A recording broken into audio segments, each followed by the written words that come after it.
7:57 a.m., July 28th, 2026.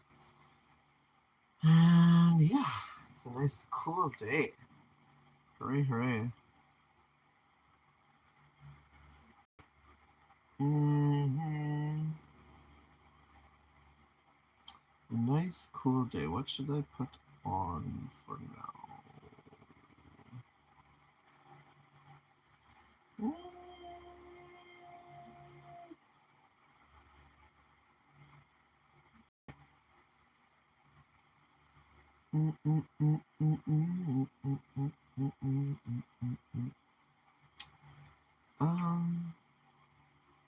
This might be interesting. The course of science. This new lawsuit could change the course of science. I know that title sounds unbelievable, but hear me out. A judge in the US has allowed a lawsuit to continue in which a former official of the NIH, that's the National Institute of Health, David Zielinski, sues one of his former colleagues, Lee Nadler, at Harvard. The spicy part is the reason for the lawsuit.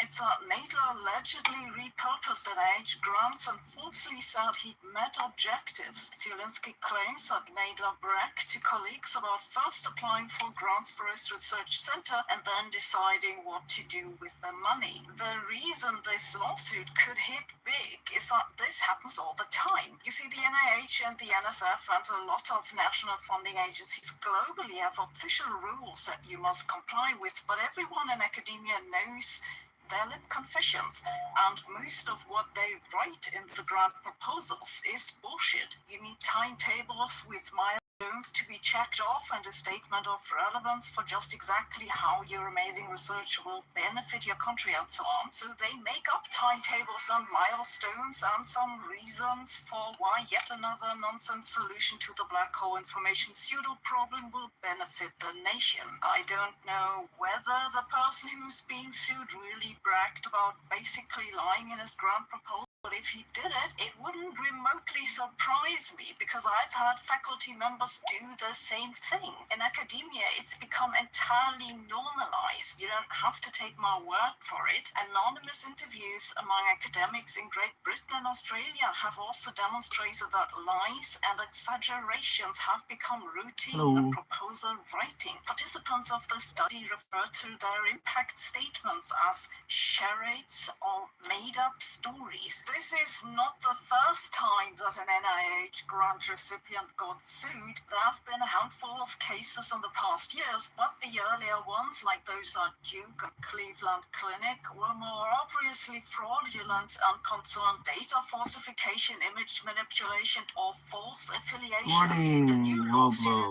tackles a money repurposing tactic that's extremely widespread in academia, not just in the United States and not just in the life sciences. What makes this case particularly interesting is the question it raises. How did this go on for over a decade without NIH catching it? The most obvious explanation is that NIH knew, or at least strongly suspected, what was happening, but didn't care because this kind of flexible and often misleading grant management is widespread and tacitly accepted. Indeed, according to the Harvard Crimson, the university had tried to prevent the lawsuit because the court should be skeptical that the NIH somehow missed that 2/3 of the work contemplated was never done. Yes, exactly. How could the NIH have possibly missed this? The obvious answer is that they didn't miss it. They didn't care. You may wonder why Zielinski would even sue Nadler if he's potentially shooting the NIH into the foot. That, at least, is not too bad. Because this is what's called a pre-term lawsuit under my breakfast here. Pink. Oh. Hello. Morning. Is it morning where you guys are? Yeah, I had all these free potatoes, so I've been trying to get through that potato bag, and I'm almost done. I'm surprised, but yeah, so I boiled 5 potatoes, mashed them up, have chickpea mash in here, 5 soft-boiled eggs, grapeseed oil, apple cider vinegar, cayenne pepper, chili pepper, paprika, nutritional yeast. Oh, I didn't put any salt in here, nor black pepper.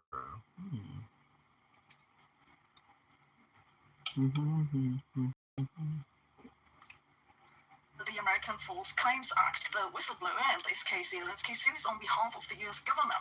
If he wins, he gets 25% of the money he saved the government. It's hard to say just exactly how much this is, but the NIH grants for the Harvard Catalyst under Nadler's guidance totaled more than $200 million. So if Zelensky wins, he'll have a very cozy retirement, and there'll likely be more such lawsuits. Now look, I'm not claiming that everyone in academia is a fraud, and indeed one may ask whether fraud is a good term for lies that have become so normalized they're simply necessary to survive in the system. If they were honest and declared that actually their research is irrelevant and a waste of money, they might as well not submit the proposal in the first place. The entire process is not one that rewards honesty, and the problem has a flip side, which is that researchers who want to try something conceptually new face such a high risk of rejection that they don't try in the first place. There have been many initiatives to overcome this problem. The most recent one is the NSFX program from the American National Science Foundation that is, quote, designed to launch and scale a new generation of organizations focused on independent research development and innovation. This initiative will fail for the same reason as all previous initiatives in all other countries, because they'll ultimately draw on the same pool of reviewers as everyone else, and they'll just reinforce the same standards again. You can't escape the committee by appointing a committee to escape committees. This is a problem that AI could actually help to mitigate, but there doesn't seem to be much effort into this, which is interesting in its own right, isn't it? In summary, academia may soon discover a new incentive structure. It's called consequences. I read a lot of news every day, and that used to be really tedious because a lot of headlines repeat and it's difficult to tell what quality the articles are. But today's sponsor, Ground News, has really made my news reading so much better. Ground News is a news platform that collects news from all over the world. It really saves me a lot of time because I don't have to sort through a dozen headlines on the same story. I can just get a quick summary and fact check for all the coverage. And Ground News also gives you a lot of extra information at one glance. Take, for example, this recent story about the FCC approving the Space Mirror from Reflect Orbital that wants to sell sunlight by the hour. Ground News gives you a brief summary here with a comparison between the left and right-leaning talking points. You can see that the left-leaning headlines stress concerns, whereas the right-leaning ones are more neutral or upbeat. Ground News also gives you a lot of extra information, such as a factuality check and where the news has appeared. Ground News also has this interesting feature called Blind Spot. This collects news which has been covered only on one side of the political spectrum. I found Ground News super useful for putting news into context quickly. And of course, I have a special offer for you. That's a 40% discount on the Vantage plan, which gives you access to all their features. All you need to do is use my link ground.news/Sabina or use the QR code so they'll know I sent you. Thanks for watching. See you tomorrow.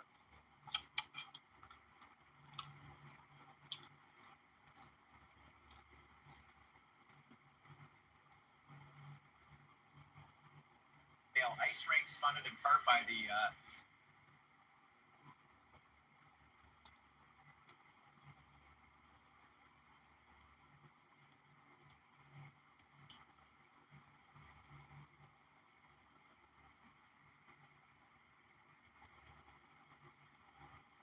What if the single biggest thing raising the risk of memory loss later on in life wasn't your genes? It wasn't just bad luck, it wasn't something written into you at birth, but a mistake that you're making right now, today, without even realizing it.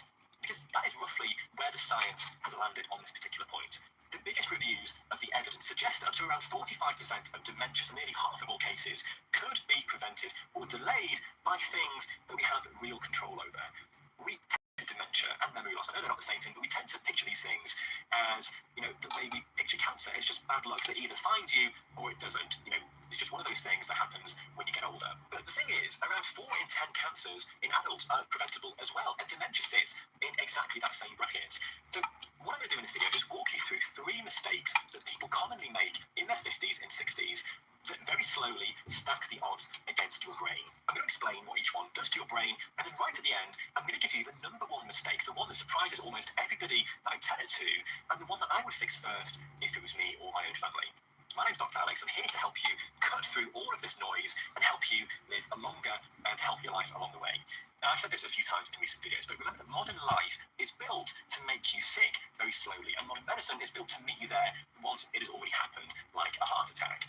Ill but not dead. That is the business model of modern life. Nobody in modern medicine or in the pharmaceutical industry or anything like that. Nobody gets paid for preventing anything. Nobody gets paid if you prevent dementia in yourself. But people do get paid when they start giving you tablets and other therapies and other things that you've got to pay for once that dementia has already been diagnosed. And that is why I started this channel in the first place, to help you prevent the disease that I see all the time in the first place. And here's the thing that nobody tells you about dementia. Dementia doesn't start in your 70s. It starts literally decades earlier, often in your 40s and 50s, laying down damage very silently in your brain long before a single symptom actually appears. Now, to see why, you need to know a little bit about proteins. So proteins are the tiny building blocks that do almost every job inside your cells. And to work properly, they've got to fold up into very neat, precise shapes, if that makes sense. In Alzheimer's, which is the most common form of dementia, certain proteins fold the wrong way and then, in turn, become a bit sticky. And instead of being cleared away, like all proteins will be at some point, they clump together, they form clumps between the brain cells and... I didn't know that the sound was on. Those clumps, they sort of clog up the connections Pokemon.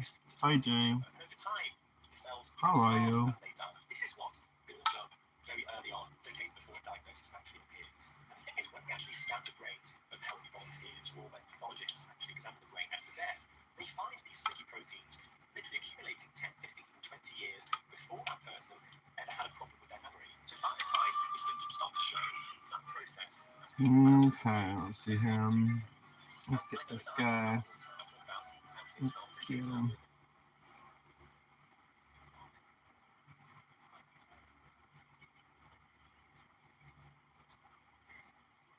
How come I can't adjust one?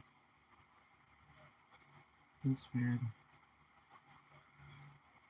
I caught a Pokemon. Zigzagoon. Okay, I need to adjust my settings here.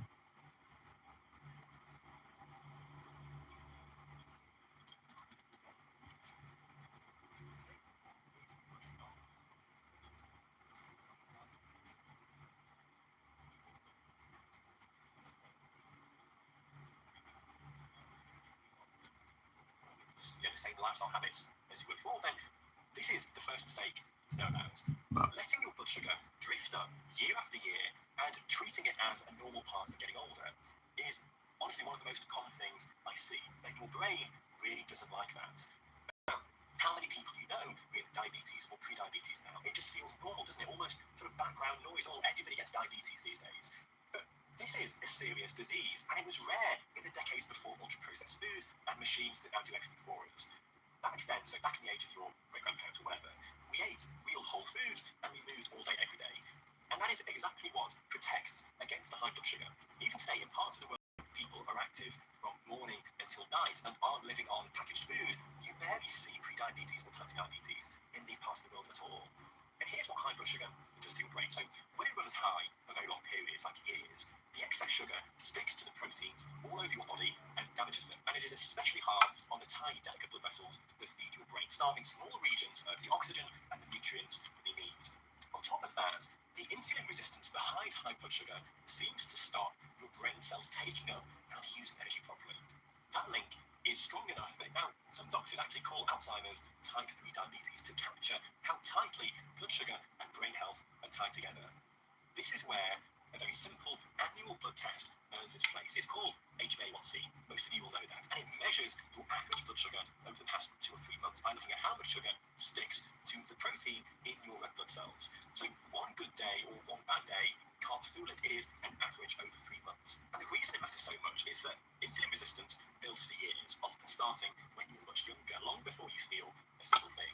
And honestly, I would argue that anybody over the age of 30 just spend a bit of money each year tracking this particular number, and also a fasting insulin if you can get that as well, because it's cheap, it is easy, and it's one of the earliest warning lights that you will ever get. And the fix isn't really exotic or expensive, it's just the stuff that I talk about all the time. It is real food instead of refined carbohydrates. It is walking after your meals, or preferably being active all day and sitting very little, so your muscles soak up the sugar, and also a bit of strength training as well to build the tissue that actually stores that sugar. Every one of those habits moves you closer to the way that your ancestors used to live all day, every day. And together, they are stronger than any pill that we've got for diabetes.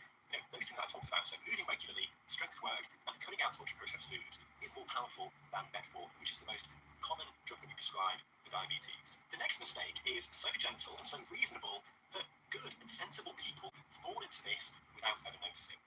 So as we move through our 50s and into our 60s, we slowly stop doing the things that stretch us.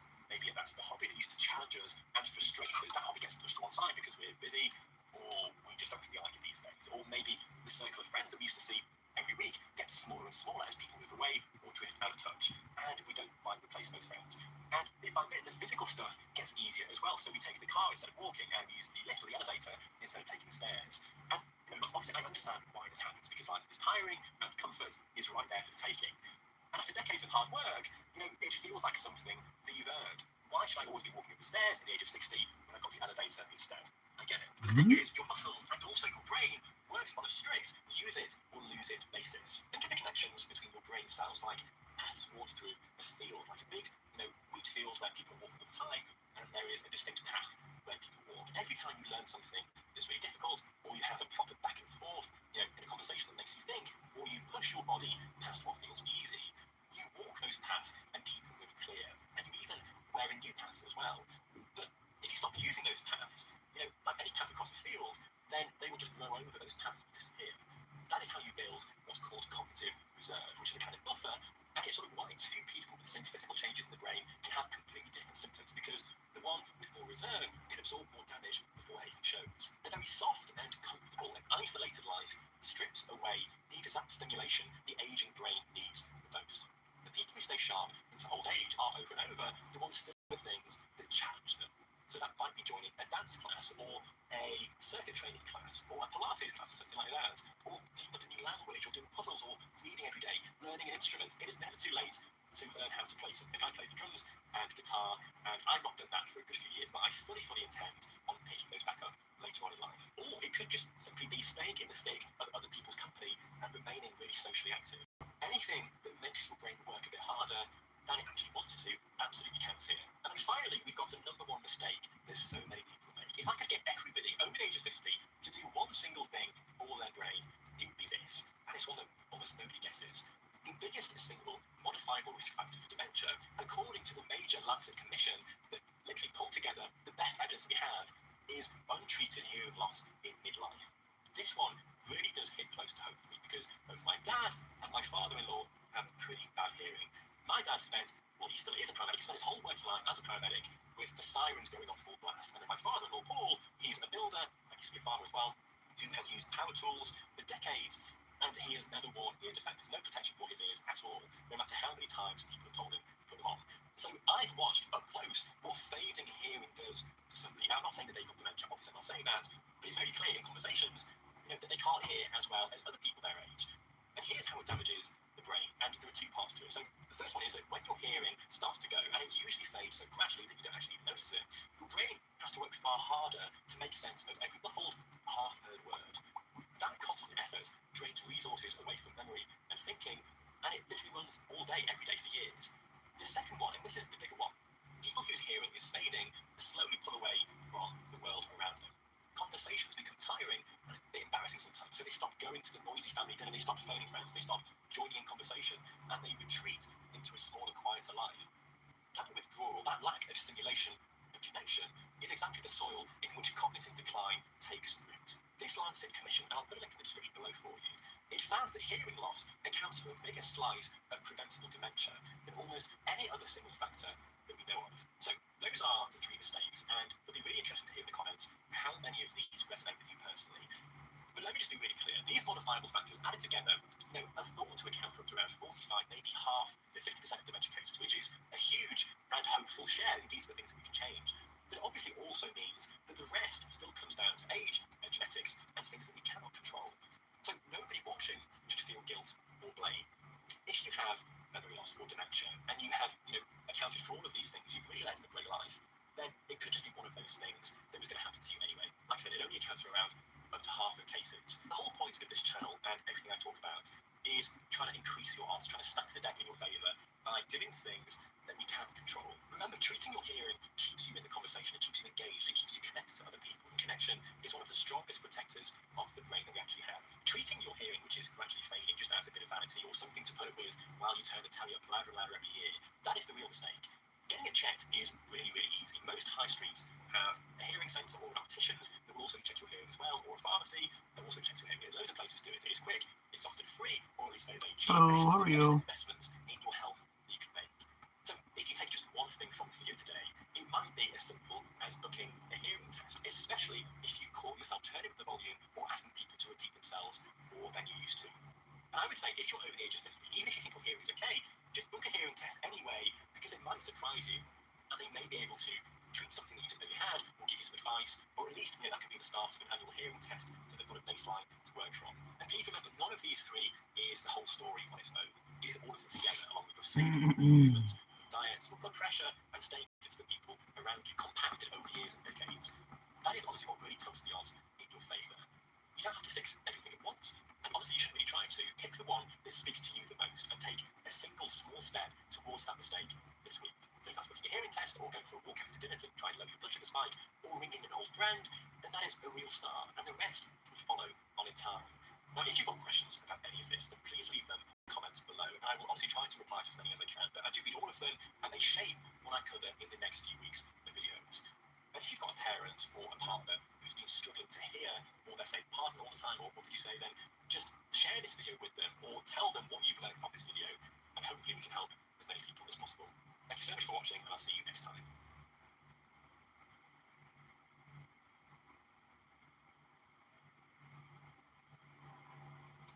I don't know.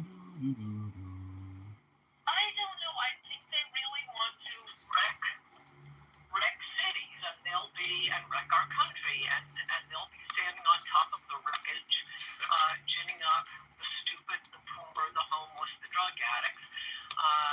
But they'll be king in hell. And I do want to say, I mean, also just looking at the pictures, just you and me talking about this. Can you imagine the people who have stores in that area? Yeah. Their livelihoods, their lives are ruined. Well, it's 12th Avenue. It's near the Intrepid, so it's not a lot of business. But in LA, where they've done it, you know that famous Los Angeles restaurant, Musso and Frank? It's legendary. Been there apparently they're closing because there's a homeless encampment right in front of the restaurant, and they're going broke. So they're going to have Yes, restaurant after restaurant and store after store went under in Portland. The one that I was happy about, what's the name? It's on the tip of my tongue. But anyway, they put up an ACAB sign, all cap cops are bastards. That was the code to use their bathroom, ACAB. So, out of business. But what about the leaders like Schumer and those people? I mean, you can't count on them framing, but why aren't they yelling and screaming about this? Oh. It's interesting how the Democrats are terrified of their progressive, as it's called, progressive base, who really just want to destroy our country, tear it down, defund ICE, defund the police. And Natalie, if we can talk for a moment, this is not what my column is about this week, but I may write about it, about the ICE shootings. This is entirely to be laid at Joe Biden, or I guess I should say the lefties who are running the Joe Biden administration, bringing in 20 million illegals in order to get them out. It's going to be law enforcement. When you have a lot of law enforcement of any sort, there's going to be, I don't even think they're necessarily such big mistakes. These are illegal aliens. They're in our country illegally. When the police are coming to arrest you, even if you fully comply, so far it does not seem that they are fully complying, it looks like our illegal aliens need to get that same talk that black parents say they give their kids. How you have to be absolutely polite. 100 to say, yes, sir, the cop pulls you over, you obey every order. Which, by the way, I don't think it's really stuck. Observing all of these shootings of black kids by police, it's always when they're fighting with the police, when they're resisting arrest. So don't resist arrest, don't drive away from ICE officers, and another idea, don't come into our country illegally. I mean, there are times when utterly innocent, impressive Americans like Pat Tillman get killed by friendly fire. Sorry, that's what happens in war. And the military didn't have to lie about it, that was really awful. But remember, he was that stunning, spectacular, he had just signed with an NFL team, so good looking, and 6 months after 9/11, he walked away from his NFL career, and he and his brother signed up with the military. They were sent to Afghanistan. The military did lie to us about it. But this is, and it was embarrassing. He was killed. It was for the screw up. It doesn't really matter, but it looked like it was the Taliban shooting at one group. And he ended up being killed by friendly fire. This is what happens once in a while. Awful, horrible. In wartime, it's what happens in law enforcement. And it was Joe Biden with the Democrats in Christmas who just hauled in another 20 million. They have no right to be here. And I also Anyway. Chief Justice Roberts. Thank you for liking, commenting, and subscribing. Especially thank you for commenting because it gives me something to work with. So, yeah, I don't know what stream I'll do. today, probably probably not a sleep stream. I'm thinking. Probably not. So yeah. Thank you for joining. I'll see you in the next stream. Bye.